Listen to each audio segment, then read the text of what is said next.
Welcome to the Counselling Tutor podcast, the must-listen-to podcast for students of counselling and psychotherapy. Here are your hosts, Rory Lees-Oakes and Ken Kelly.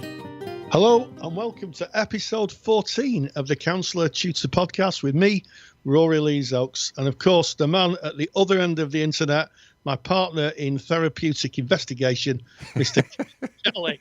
How you doing, Kelly? Oh, I'm not too bad at all. It's great to see you, Rory. Therapeutic investigation. That's an interesting one because I guess that's what we do, isn't it? We investigate with our clients. Well, from a person-centered point of view, we definitely do anyway. So just a quick rundown of what we have in store for you today. This episode 14, really worth listening to. Rory is going to be covering part 2 of the 19 propositions. So if you haven't listened to part 1 yet, it's episode 13. Definitely worth a listen. And this is going to be carrying on from proposition 8 right through to 12. So definitely stay tuned for that.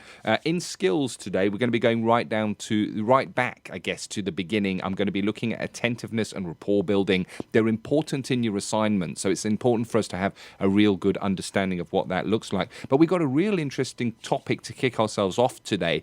It seems to be it's assignment season, Rory, and sometimes we can write an assignment, feel that we didn't maybe do our best, feel that we maybe are going to get a negative feedback or comment on that. Maybe we're getting assignments back and they've been referred, and that can be really demoralizing. So we're going to be speaking about what it really means when you get an assignment referred. Absolutely. And, I can remember in my practice times doing, the 3 jobs, the going to college, the supervision, the seeing my clients not turning up, getting assignments back, and coming to a point where I was like, I really, really don't want to do this anymore. I'll do something else. And I think the interesting thing is this is something that's echoed in our teaching practice. We see this a lot. When you get an assignment back, I think the instant thing for some people is to say, I'm just not getting it. It's not always that. What it is sometimes is you're not answering the question. And I think one of the things to really understand, especially with vocational qualifications, so CB, ABC awards, Pearson, BTEC, some of you will be doing those qualifications, is the questions asked and you've got to answer it. And I know we've covered this in other podcasts, but it's not about your level of intelligence. It's just that possibly you've written a beautiful piece of work, but it doesn't answer the question. And I would say just take the feedback. Your tutor should be giving you feedback and saying to you, it should be nicely marked. It should say, this is what you need to complete this. And if you're not sure, get yourself a tutorial. 100%. And I can relate to that feeling as well. I remember excitedly putting in an assignment that I thought was pretty brilliant myself, to be honest with you. And I got it back and section after section had been referred. And yes, I had put in so much of my knowledge about the theory and about the skills and how it all comes together. But I'd missed the question and I wasn't asking the question. And here's the thing. When you're looking at the assignments that are used in counselling and psychotherapy, they are written by awarding bodies, and the awarding body has got one job. And that job is to evidence that you know and understand the stuff that's being taught. Now, it's a mismatch for me, Rory. It really is, because when you think about what counselling and psychotherapy is really about, it's about being there in a room with a person and working through their stuff. It's about a way of being, as Carl Rogers said, not a way of doing. And many of us are drawn in to this helping profession because we are that way inclined. We are empathic and we want to put a hand out maybe into the darkness. Now, to start writing and trying to evidence what we know, it can be really, really tricky. And what I've heard from learners certainly is, maybe I'm not cut out for this. And I get that there is an academic side to this, but at the end of the day, when you're out there in the trenches doing the greater good, that's not an academic process. It is an empathic feeling, almost, dare I say, spiritual process where you're bringing yourself and giving of yourself. So here's what my suggestion is. Get your feedback. Take that feedback, look what they're asking for, and as Rory has said, your tutor should be saying, here's where you've gone wrong, this is what we need. Answer those questions, hit it back in again. If it's not right, they're going to hit it back to you and say, hey, you haven't done this one right. Then you do that one right and put it back in and go through that process. And it can be painful and it can feel like there's a load of resistance there, but just get through that process. Just do it to appease the awarding body, to tick those boxes, because, come on, you and I really know that the real stuff happens in that therapy room, and that's what it's about, and that's where you're going to spend your career. Absolutely. And I echo that 100%. And I seem to remember marking those great assignments that you put in, Ken. and they were great. I used to sit and read them thinking, oh, this is great. I just wish he'd answered the question. because here's the thing. When the people from the awarding body come in at the end of the year and they come to do what they call the moderation of the course, in other words, someone from the awarding body comes, sits, they just point to the specification and go, show me where the learner's answered that question. Where's the answer to it? And that is all they're interested in. Yeah. And I think it's interesting to think that MVQs were developed so people could evidence the skills they have, get a qualification and move them to employer. That's what they were originally designed for. And it is, and I really do feel for learners. You know, some of the learners have got, in fact, all of the learners have got, really working hard with the clients, really trying to help them find a way through.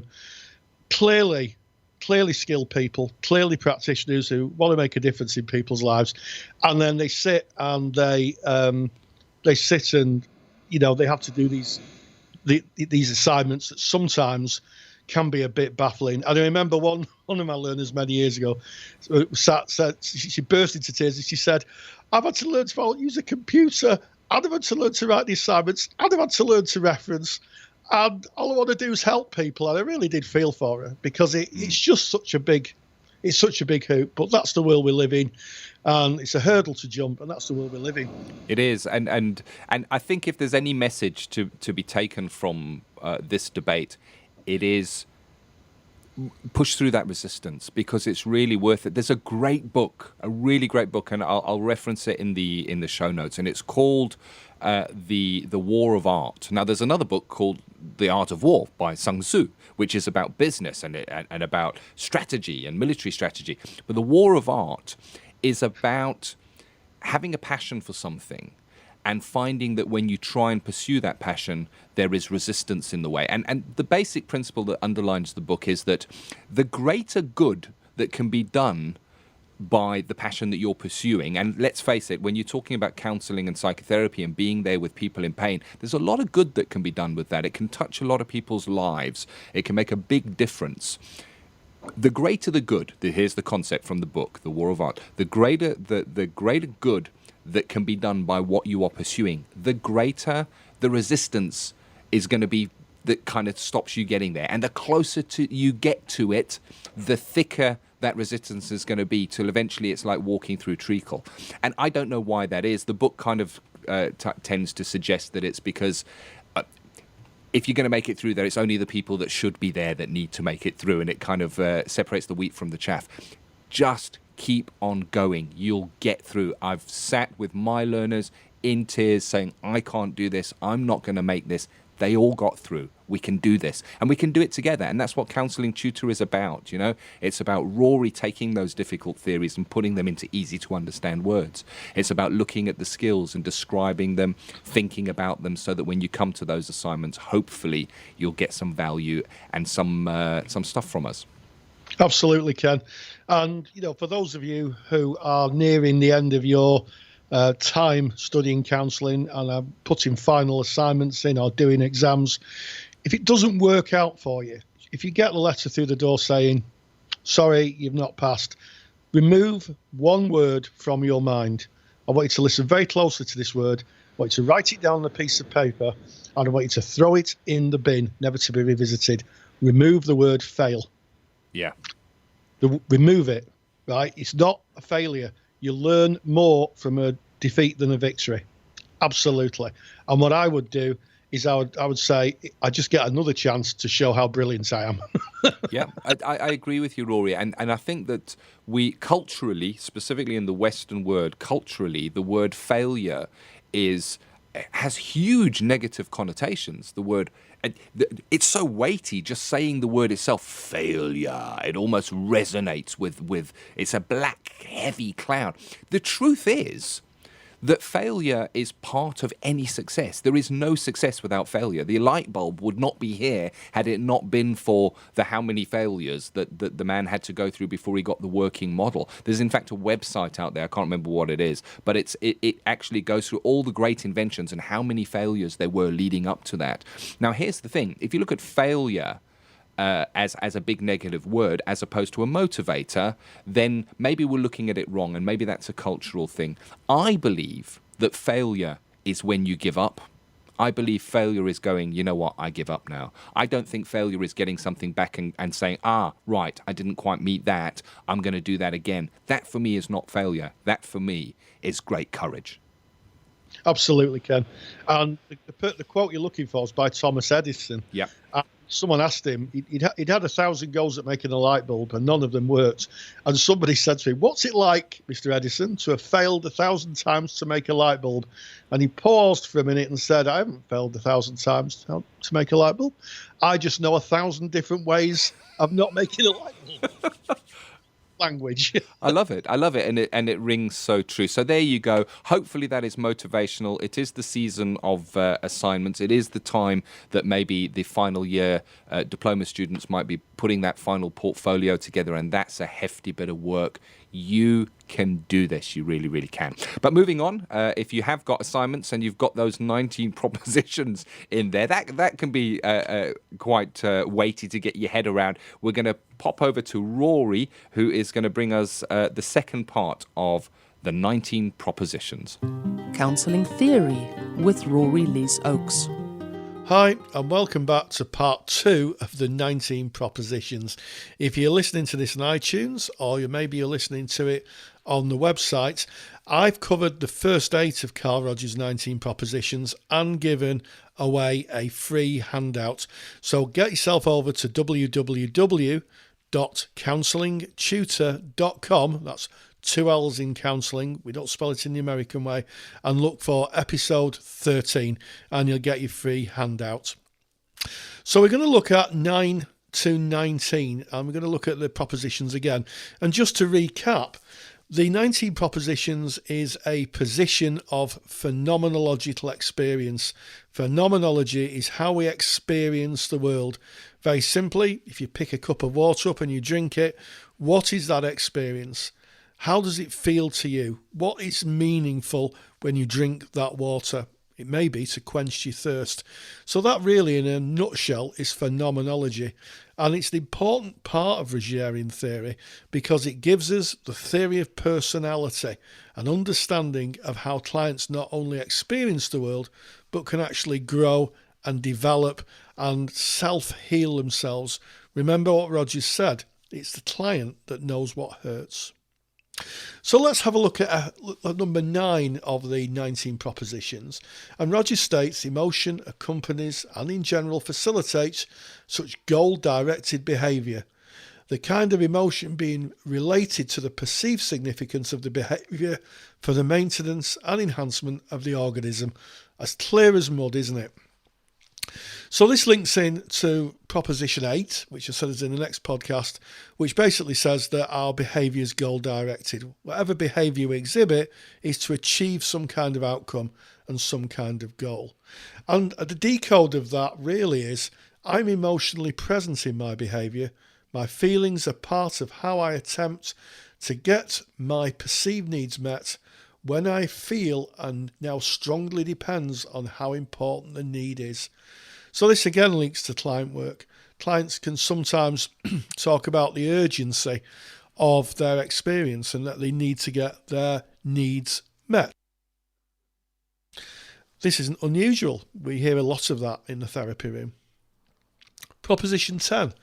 The values attached to experiences and the values that are part of self-structure in some instances are values experienced directly by the organism, and in some instances are values interjected or taken from others, but perceived in a distorted fashion as if they had been experienced directly. And decoded, this would be the values I attach to my experiences and how I value myself is a bit of a mix. It's based on my own experience, but also including values taken and absorbed from others. I may be unaware of some of my values derived from others. So this is an interesting one. Sometimes when you ask people who they are, they talk about it, and then you say, well, who told you that? And they say, well, other people have told me that. So part of, I guess, developing as a person within person-centered therapy is to trust your own internal locus of evaluation, to trust your own judgment. And remember, as Rogers so adequately and beautifully put it, I trust in my experience. Proposition 11, again, is wordy. The values attached to experiences and the values that are part of the self-structure in some instances are values experienced directly by the organism, and in some instances are values introjected or taken over from others but perceived in a distorted fashion as if they have been experienced directly. So this translates really to there are a number of ways I can meet my experiences. I can make personal sense of the meanings and integrate them into my view of the world. So my view will change with my experience. So say you go for a meal and you're having the meal, and it might be that it's not a dish you've eaten before and you think, oh, I like that. That's lovely. So now you're integrating that new experience into yourself. But there's another choice in this proposition. You can ignore them because they do not fit with how I see myself or the world. So this is about choice and how people work with what people have told them. So someone might say to someone, oh, I don't know, I think you're very clever. And someone might perceive that differently, might say, I don't think I'm very clever. So in this proposition, we're seeing choice, and you can ignore what other people say. Or you could treat them as if they have no meaning, or reshape them and restory and distort them to fit your view of the world. So sometimes what happens, and you see this in client work a lot, where a client's told something and they distort it. So if you take the idea of someone being told they're smart, client may say, yeah, well, everybody sees me as a smart aleck. See how that distortion takes? Going from being told someone's smart, which is quite a positive thing, to distorting it and saying, well, I was told I was a smart aleck. So that is another way that clients can distort their values and experiences. Proposition 12. Most of the ways of behaving that are adopted by the organism are those that are consistent with the concept of self.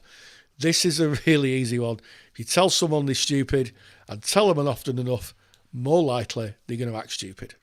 Simple as that. It comes down to monkey see, monkey do. So I usually behave in ways that are consistent with how I see myself. So if I believe I have little value, I'll believe that's true. How often do we see that in the therapy room, where clients come to us and they've had so many introjects and so many people telling them things that they believe it to be true. And part of our work as therapists is to help them unpack that and separate what is true from what they've been told. And that can be a really enlightening and powerful process for clients when actually they find out that what they've been told is nowhere near the truth.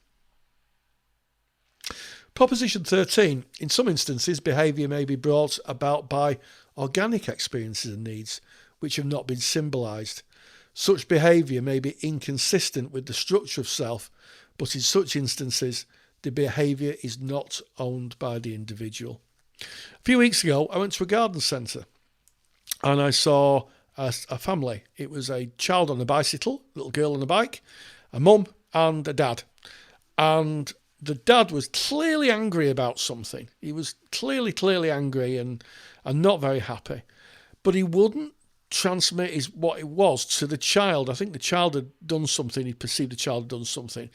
And the mother was saying, don't tell me, tell her. So that's a bit of behaviour that's sometimes not symbolised. It can also be underlying needs and experiences which I deny or distort or have not managed to make sense of will tend to leak through in my behaviour. I'm not angry. I'm not angry at all. Really? And this behaviour may be less consistent with how I see myself. I am not likely to own this behaviour. So just talking about how, the guy with his family was reacting, his partner was saying to him, you're angry, aren't you? And he's going, nope, I'm not angry. I'm not angry at all. So that's the kind of sense that that proposition gives us. And it links into the 7 stages of the process, doesn't it? About how people are ready to accept change and own things.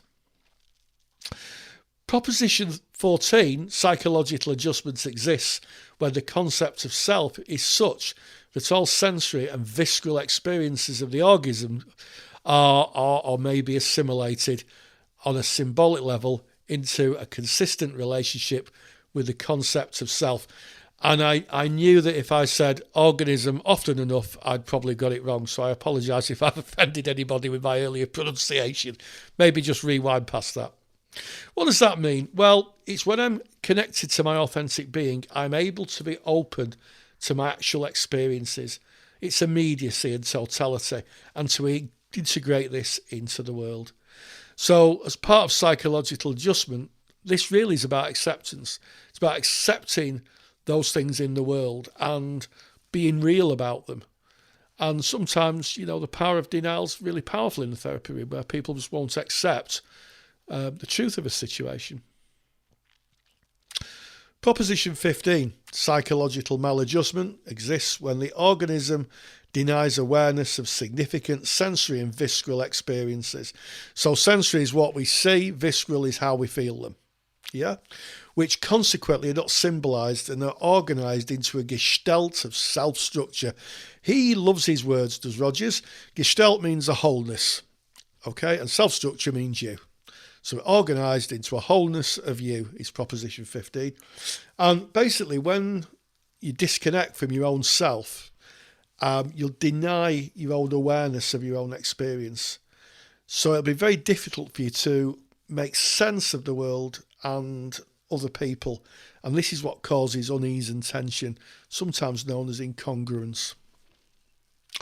Proposition 16, any experience which is inconsistent with the organisation of the structure of self may be perceived as a threat. And more of these perceptions there are, the more rigidly the self-structure is organised to maintain itself. So basically this is about being defensive. I may find the experience threatening if it's inconsistent with how I see myself in the world. The more experiences I find threatening, the more rigid my sense of self becomes, and the more tightly I cling to my viewpoint. So if someone is criticised or berated or belittled, it's very likely that the person will hold on to that viewpoint, literally like a drowning person holds on to a life raft, because it forms their self-structure, even if it's inconsistent. And if it's more threatening, then the more they're likely to hold on to it. And it's only in the therapy room with those conditions of empathy, congruence, and unconditional positive regard that the client can really start to ease the grip on that life raft and learn kind of to swim in the ocean of reality, to use a metaphor. Proposition 17 is probably the most powerful of Rogers' 19 propositions, and it's powerful for this reason. It gives us an absolute truth of why therapy is important and why us, as therapists, need to be really thoughtful of how we prize and emotionally hold the client when they're in our presence. It goes on to say, under certain conditions, involving primarily complete absence of threat to the self-structure, experiences which are inconsistent with it may be perceived and examined, and the structure of self revised to assimilate and include such experiences. So this one really is about safety, protection, how clients feel safe in the world. So if people feel not judged, if clients feel accepted and they can feel the warmth of the therapist, then they may very well be possible for them to look at experiences that they've denied because they find them too threatening. So this could be loss, bereavement. It could be sense of how they've treated others or how others have treated them. And in that moment where there's lack of threat, they can begin to make a sense of themselves, and the world may become different. And this is healing. This is Proposition 17. It's all about clients healing themselves. And I see so much of this when I've worked with clients who've been subject to abuse or neglect. When the conditions are right and they feel loved, for want of a better word, in a humanistic way, then they can release those things that are hurting them, look at them and make sense of them.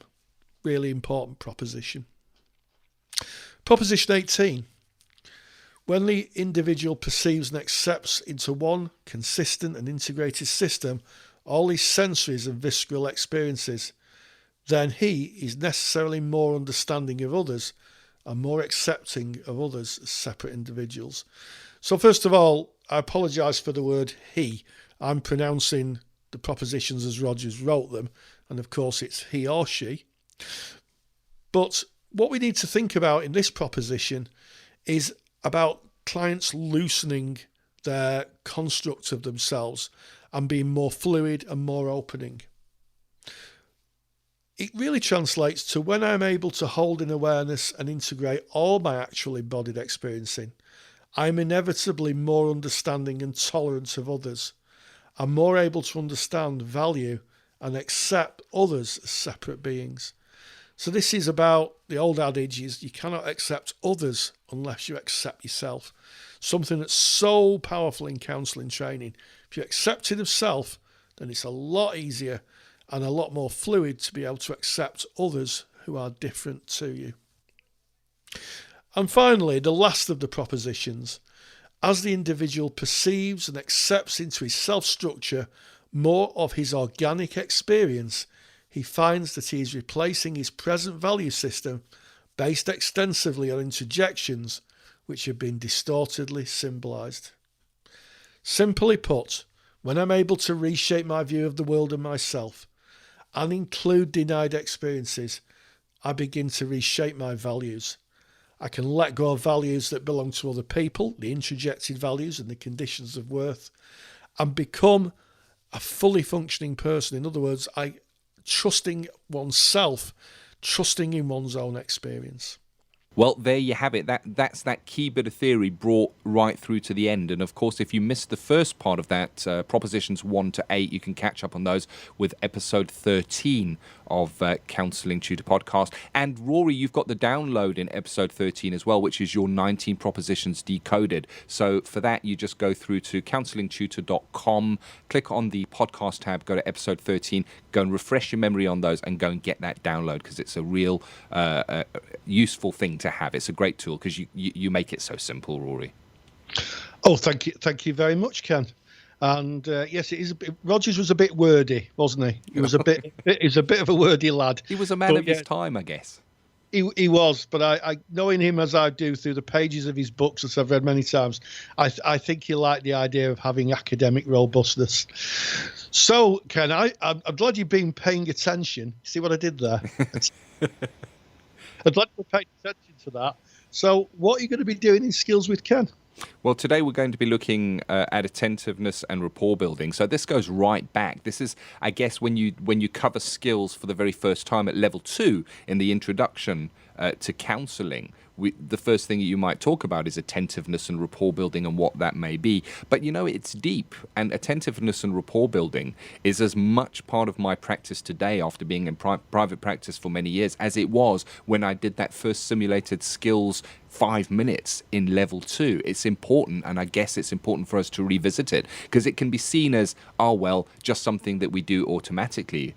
But I think you could almost put attentiveness and rapport building right there into the advanced skills category when it's looked at correctly.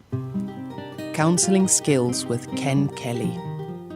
Attentiveness, rapport building, active listening.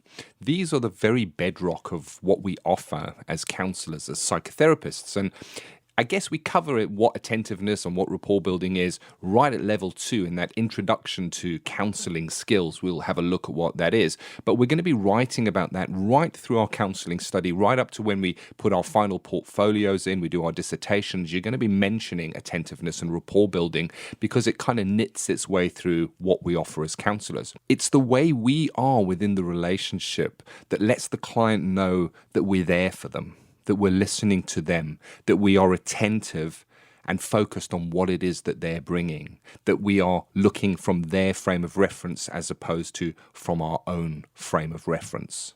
And rapport is important no matter what modality of counselling you're practicing. If that client doesn't feel a sense that you are there for them and with them, they're going to be unlikely to feel enough trust to bring any heavy or relevant material and put that into the counselling relationship.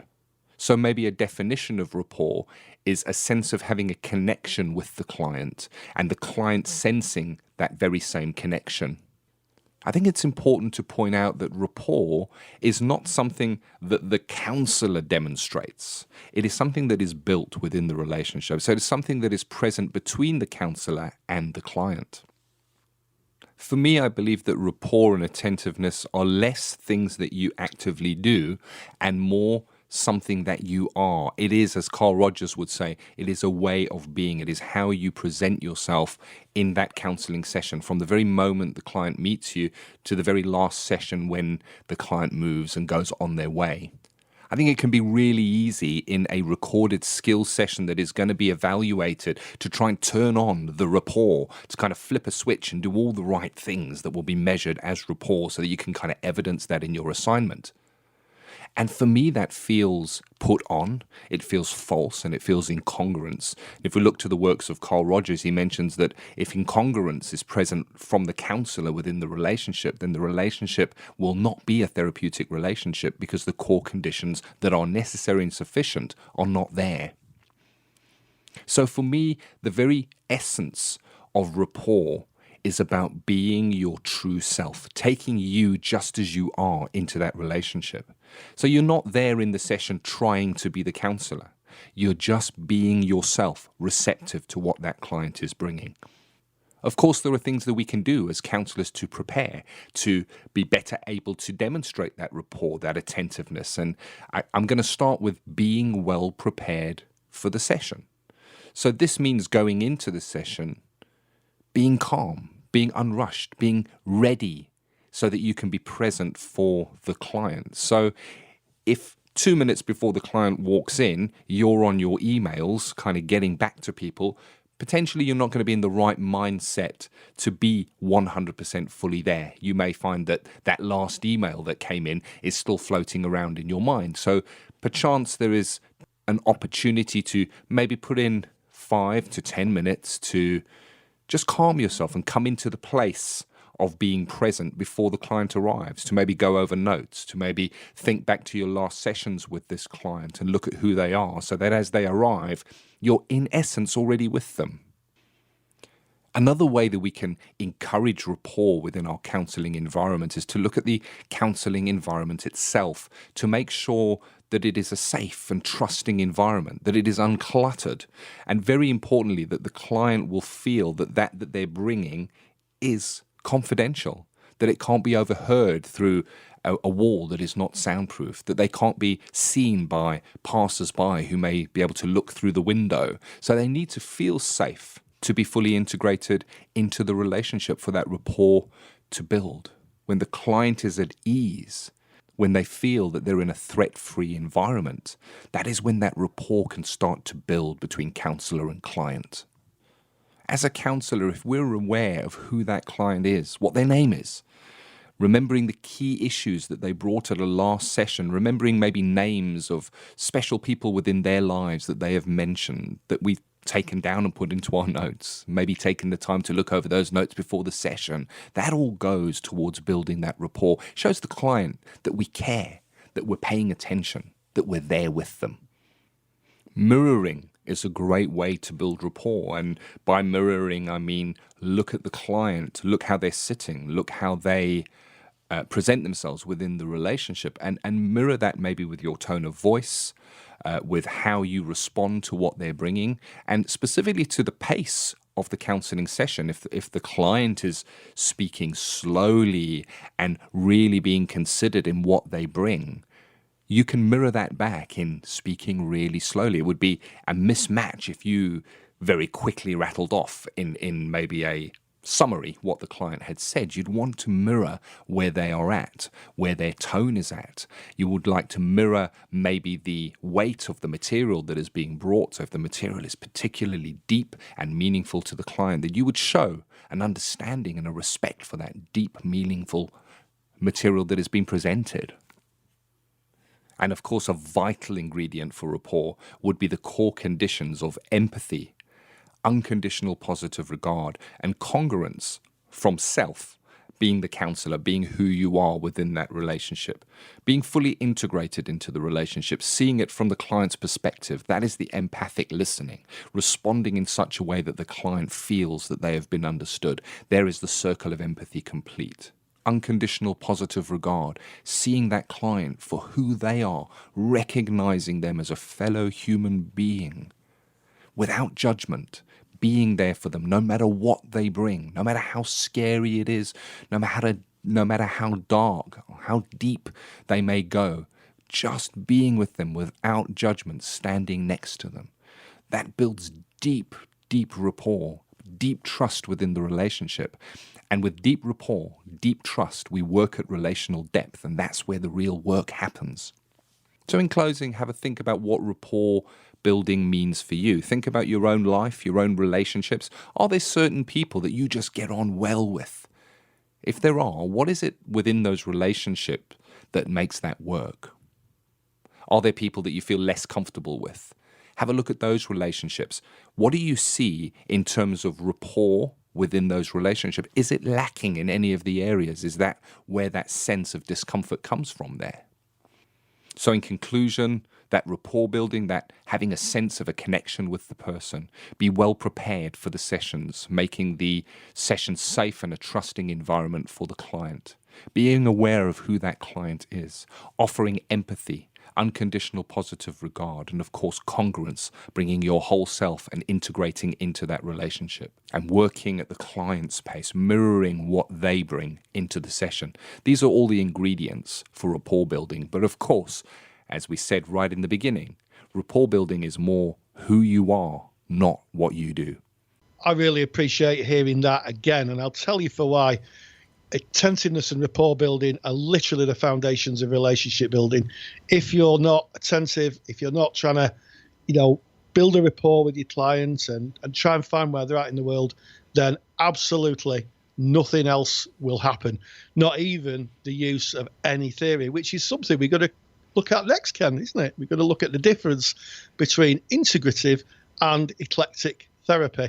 And it's a question I get asked on emails a lot, and we've discussed this a lot, haven't we, Ken? We have indeed, and this of course comes from you. It's one of your questions from our Facebook group. So if you're not a member yet of the Counselling Tutor Facebook group, we're really easy to find. Go on Facebook and put in Counselling Tutor. We're right there at the top. It's a closed group, so you need to knock on the door by saying, hey, I want to join, and either Rory or myself will let you in, or you can find us by going to counsellingtutor.com. That's counselling with 2 L's, because we're based in the UK, .com, and on our top menu bar there is the Facebook link. You can just click on that and it'll let you in, and we want to hear your questions. So the difference between eclectic and the difference between integrative.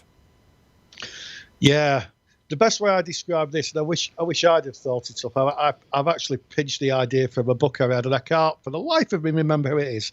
Soup, Ken. We're going to do it with soup. Bring on the soup. I just love the way you explain stuff, Rory. Bring on the soup. On the soup. So I want you, if you're sitting at home in your car, if you sit in your car, maybe not thinking too much about soup, you could have an accident. But if you think about soup, yes, a soup, it feels blended, doesn't it? It feels like all the bits of the soup should be in there, and they all kind of blend together. But if you think of the ingredients of soup, you might have a tomato, you might have salt, you might have a stick of celery. You could have water. They're all individuals. And if I said to you, we're having soup today, and I produced a bowl with an onion in it and a stick of celery and a tomato and some water and said, there's the soup, you'd be saying, well, which one do I pick up? Which is it?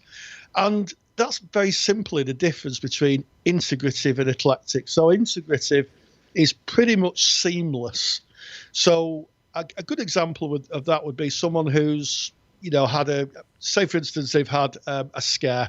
They've nearly been run over. They've crossed the road, nearly been run over, and now they've tried crossing the road. An integrative therapist would talk a little bit about would talk or work with a little bit about the experience of it in a person-centered way, allowing the person to speak about what was going on, allow them to kind of vent their frustration or their fears. And then what they may do is say, okay, I'm moving to a more cognitive behavioral base. So they may say, if it's just this that you want to talk about, it may be that we look at ABC, that activated event, the belief it generates, and the consequences that you live by. And, that could be worked with. So there's a blend. So there's the listening and the empathy and the unconditional positive regard in terms of person-centered therapy, but a strategy in terms of cognitive behavioral therapy. And through the period of the therapy, the strategy and the theories will kind of blend together, and the client really wouldn't know the difference. Now, eclectic is where you go to a therapist, you speak about what's happening, and they say, maybe the best therapy for you is. Yeah. So another way of describing it would be, we've all been to a wedding disco, haven't we? Oh, yes. We've all been to a wedding disco, and we've all been to a rave. And yeah, I've been to a rave. I'm going to say no more about that, but I've been to a rave. If you go to a rave, the music is all integrative. It goes from one beat or one backbeat to another, and everybody kind of is in the same vibe. If you go to a disco, if you go to a disco at a wedding, then somebody always wants a slosh or a waltz, maybe for the more mature visitors. Somebody might want the birdie dance, yes, yeah. And somebody might want, I don't know, Oasis. That is a good example of it, because if an integrative therapist would kind of blend the therapies together. But not only that, Ken, and here's the thing, an integrative therapist would actually think about those as they apply to themselves. So they wouldn't just say, well, I'm going to use this and pull it out of a hat and say, this is what we're going to use. They would actually integrate them into their own lives, rather like as person-centered therapy. Therapy is meaningful for me, and I know it is for you, Ken. And it's the same with an integrative therapy. I think an integrative therapist would apply them to themselves. And we're gonna put some stuff in the library from Richard Erskine, who is world authority on integrative therapy.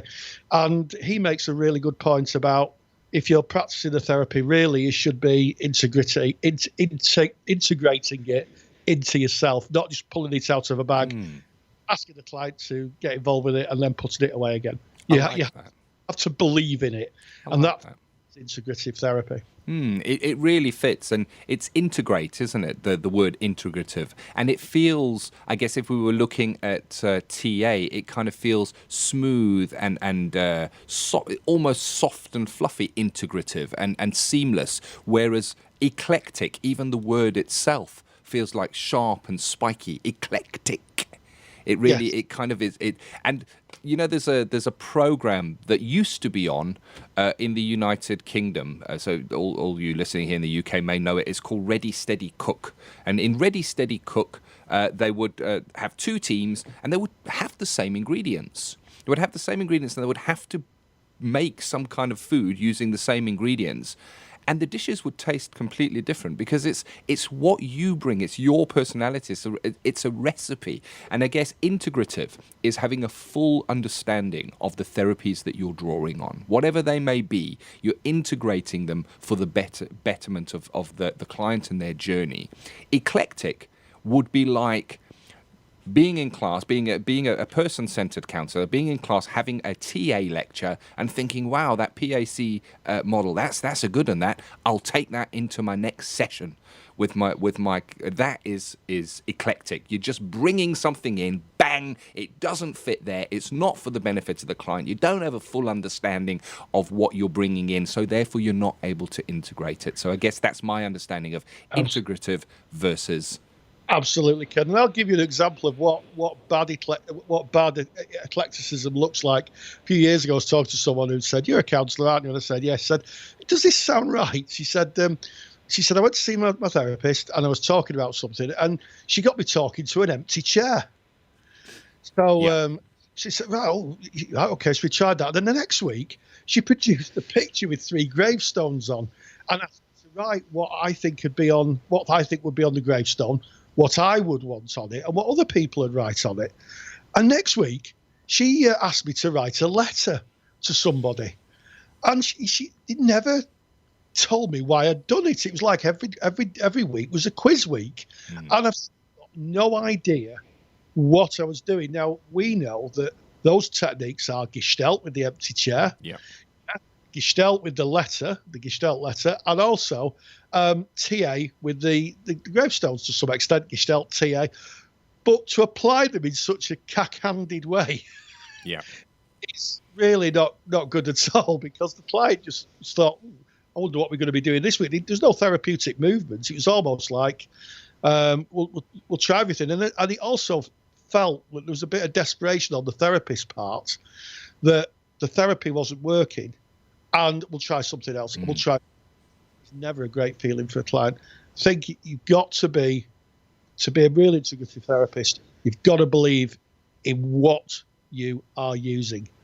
Theoretical consistency. Oh yeah, 100%, and that resonates. And there you go. You know, if you were writing about this in an assignment, there is one of the dangers to the client, is that the client may feel confused. The client may feel, oh, well, I failed at that modality, so now my counsellor's trying a different modality because I couldn't get the other one right. That didn't work. So what kind of message is that client receiving? But if we're working integratively, it's almost like everything is seamless. In fact, everything is seamless. It integrates into the modality that you're offering the client. So there you go. Hopefully, that gives you a bit of an idea and an understanding, at least at our level, and what Rory and I think about it. But go and chat to your peers.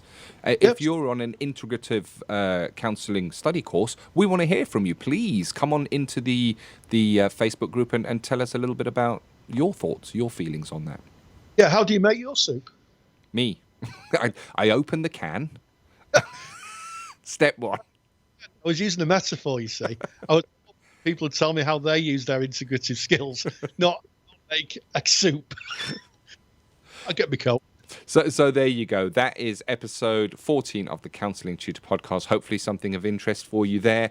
Rewinding right back to those assignments and the feelings that might come up in us. Of course, Rory, it's part 2 of the 19 propositions. Hopefully you got something from the attentiveness and rapport building, and of course ending off with eclectic versus integrative. We hope that's been useful, and we hope that you will lend your words to this by going on the Facebook page, putting your comments in there. We thank you as always for all of that feedback on iTunes, those reviews. Boy, do we appreciate those. Really, I last looked, we were number 1 for higher education in the world, and that's not because of us. That's not because this is so amazing. It's because of you guys, and because you're so amazing by just going and lending those comments. And if you've made a comment on an episode, you know what? You can comment on another episode as well. You can actually leave a comment for every single episode, should you wish to. But we're very grateful for those. So I guess that's it from me. So I can't wait until next week to see what unfolds. Absolutely, Ken. And as always, stay grounded and stay safe. Take care. Thank you for listening to the Counselling Tutor podcast. Find the show notes for this episode on our website at www.counsellingtutor.com.